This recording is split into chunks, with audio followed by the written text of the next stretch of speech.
Hello everyone, just want to break down what's new in Baldur's Gate 3's patch 8 as far as combat goes, because there's some overpowered combinations that we can now do, such as getting ourselves a actual spell version of Shadowblade. Previously this is only available on a ring at level 2. Now we can upcast this, and with a level 5 or 6 spell slot, it adds additional psychic damage for every level that we cast, so that gives us 2 to 16 extra psychic damage. As you can see here, this says upwards of 40 damage with a single weapon here. What's cool about that is the Resonance Stone will actually double that, making it a 80 damage potential. And then on top of that, if you have a Shadow Monk, the Shadow Monk gets an additional 3d8 of psychic damage on their Shadow Strike attack. That makes the potential damage 128 for a single weapon attack, becoming absolutely crazy, because whenever you have the Resonance Stone, it applies a Steep with Bliss, which gives a vulnerability to psychic damage, and you can just carry this around after you get it in Act 2. It does make you vulnerable to psychic damage, but just don't bring it against like Mind Flayer attacks. You can see there, that becomes very crazy. It also gives you advantage on attack rolls against lately or heavily obscured targets, and by definition, everyone in this building right now is lately obscured, so you could literally just rip through people very, very quickly with the Shadow Blade. And that's not to mention adding in Booming Blade to the mix, because you can see there, we got 48 plus 8 psychic damage plus the 2d8 of thunder damage, and that's, again, not mentioning that the psychic damage will also be doubled. There's also a cool glitch that I found a little while back. Whenever you could use the Shadow Blade ring, you can actually make a permanent version of the Shadow Blade, which keeps all of its stats, so that nice 48 plus 8 psychic damage. So you can give this to anybody on your team. Now, mind you, that does become very overpowered very quickly, but as I mentioned, if you're going to throw it on a Shadow Monk, they get that additional 3d8, so that they're the best psychic damage dealer in the game. Not to mention, the Shadow Blade looks really cool.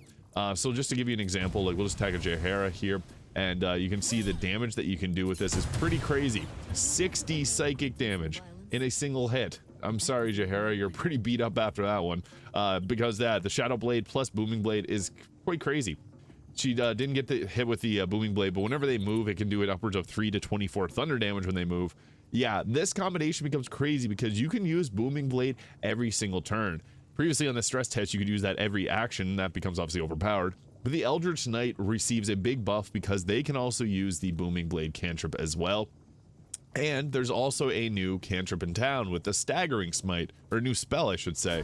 So with Staggering Smite, you can see it does additional psychic damage as well. So that's upwards of 64 damage, and that 64, of course, turns to 128 as well. So similar to the Shadow Monk, both of these highly prioritized can use this and make it very strong. So if you have a Warlock alongside a Shadow Monk, you can do a ton of psychic damage. This can possibly stagger a target.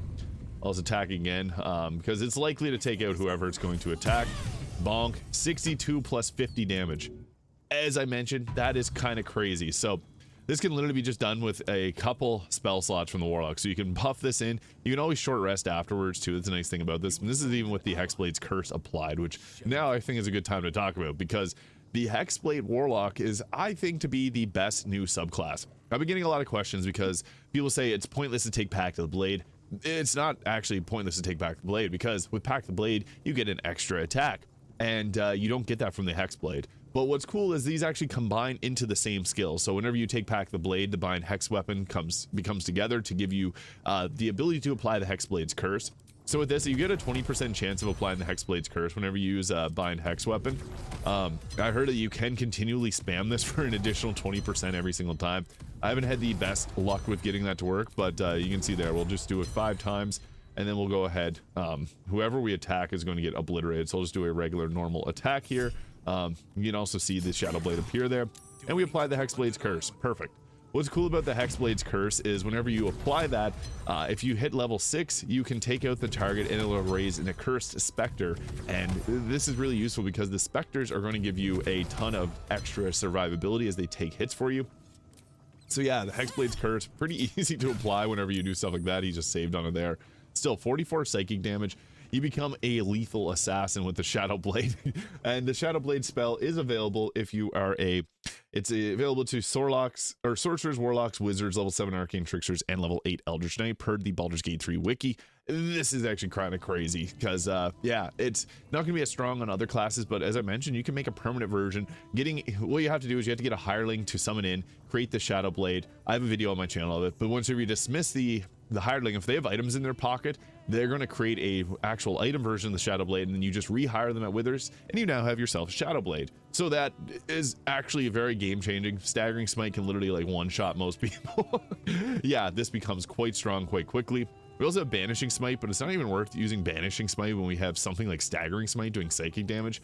So in late game, this is probably the most effective melee composition, which is actually kind of crazy to think about.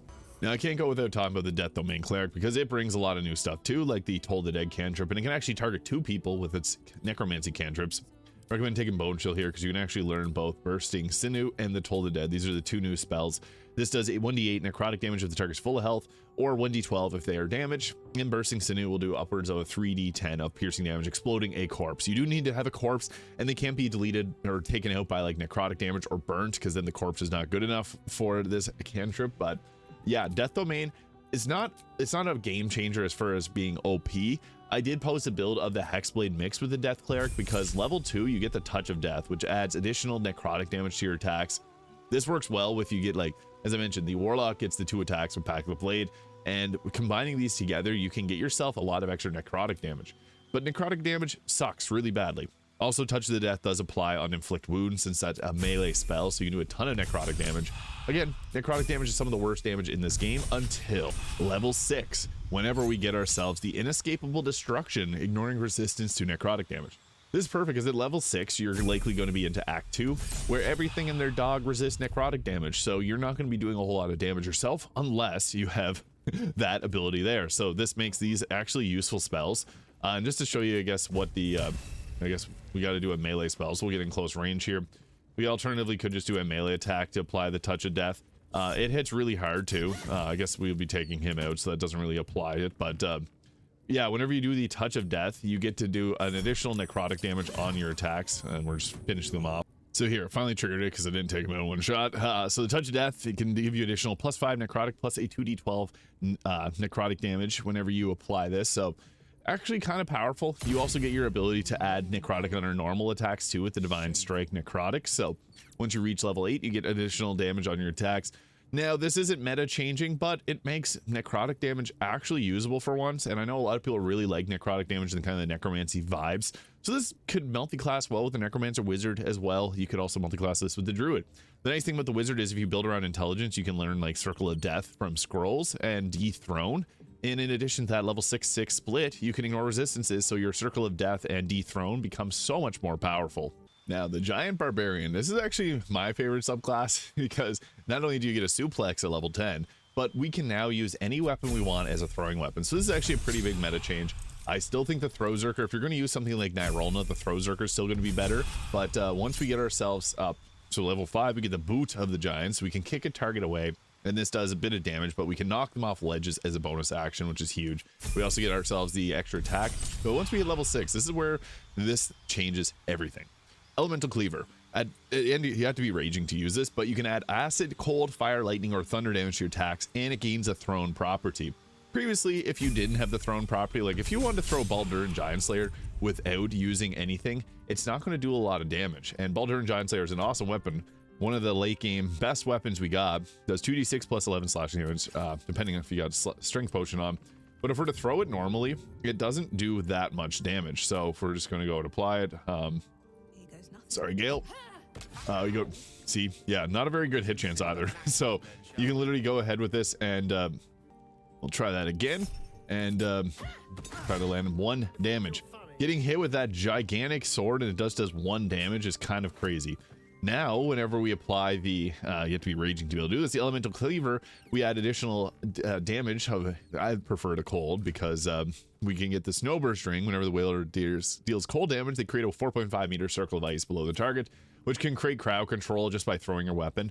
But this also makes a return to your hand, and the thrown property takes it from 1d4 damage, and it makes it the 2d6 whenever you throw it. So this can make it so you can throw Greatswords and not have them do 1 damage, which I always thought was kind of weird, especially if you have like strength potions and you're all jacked up, you know, not being able to do really any damage with a throwing weapon is sucky. Previously, you literally have to use like Nirolna or anything that says thrown at the bottom. Those weapons would be able to be thrown, which so like daggers are thrown weapons typically, but much else isn't. and that obviously causes some issues if you wanted to throw a specific weapon. Now you can throw whatever your heart pleases, and you can create crowd control ice patches while doing so. I think that's an awesome combination. And then at level 10, you get the suplex, which is a bonus action. You can pick up a target and throw them, but you throw them backwards over your back. I think it's the coolest animation in the game. Very, very overpowered, I would say, in terms of just what you can do with this subclass. Again, I mentioned the Throw Zerker combination multi-class is still probably a bit stronger in raw damage, but this one's fun, and that's what matters. Now, this isn't the most overpowered combination in the game, but using the Shadow Magic Sorcerer, you can get the Eyes of the Darkness, which is a little bit different than the normal darkness spell. What happens with this is you can make a darkness, which blinds everyone that's inside it. However, you get the ability to see within that darkness, which is huge, because previously there's only a few ways to get blindness immunity, playing as a warlock and taking the Devil's Sight invocation, which you can get at level 3 or 5. And you can also go ahead and use the Shar Spear of the Evening if you're playing on an evil playthrough where, you know, Act 2 things happen. Not going to spoil any of that. But on top of all of that, you can also get yourself a Steel Watcher helmet. So there's 3 ways to get blindness immunity. So we can now run a full team that can run around in darkness. So in addition to the darkness, you get the Hound of Ill Omen, which can also see in the dark. And this will apply omens on targets, but you can attack with an elemental damage type to get your sorcery points back. It does cost 3 sorcery points, and when it gets attacked, it can splinter off into even more doggos. The big thing here with the Shadow Magic Sorcerer is the Shadow Walk, which is a free Misty Step pretty much to any lately or heavily obscured area.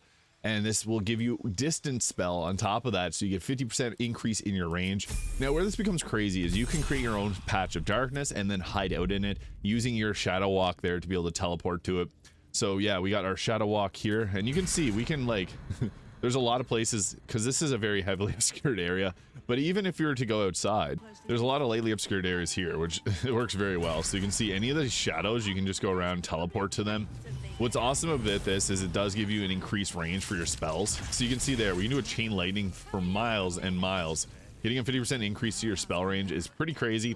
In addition, we can also go and do some pretty wild shenanigans here with our Shadow Blade casting at level 5. We have the Shadow Blade, we got our Darkness. This is a good multi-class because then you can use the Darkness, so the Eyes of the Darkness, which is very, very effective. Whenever you apply this down, you get the ability to see in it because you get yourself the Eyes of the Dark. You can see in normally in darkness, both magical and non-magical, upwards of 25 meters. So everyone else that walks into it is getting blinded unless they have a certain item that doesn't give them the blindness. Like Gale, for example, I have him holding right now Shar Spear of the Evening, which gives you blind immunity. There's also the Steel Watcher helmet, so you can give that to somebody, and whenever they are wearing the Steel Watcher helmet, they can see in the darkness too. So now Shadowheart's no longer blinded, and you can have a whole team abusing darkness. What's crazy about darkness is that whenever you're in it, enemies can't do melee attacks or range attacks at you. They'll do throwing attacks, but that's not a whole lot of damage. And if they don't have anything to throw, they're not going to do anything. So you can just be your sneaky assassin with the Shadow Blade, taking out a bunch of people, and yeah, it just becomes very powerful because you can have a whole team of 4 hiding in darkness and just abusing that. Alongside the Resonance Stone, you can kind of cheese the whole game by using Shadow Blades, having a Shadow Monk, and having just a bunch of darkness there. As someone that really likes darkness builds, they really did buff them up quite a bit. Having a Hexblade Warlock, Shadow Magic Sorcerer, some type of Cleric using the Steel Watcher helmet, and then having someone with Shar Spear of the Evening on an evil playthrough, you can rip through Act 3 with no real worries. So yeah, I just want to cover some of the most overpowered combinations and what's new in Baldur's Gate 3's Patch 8. Let me know your thoughts in the comments, hit the subscribe button below if you enjoyed, and I'll see you all in the next one.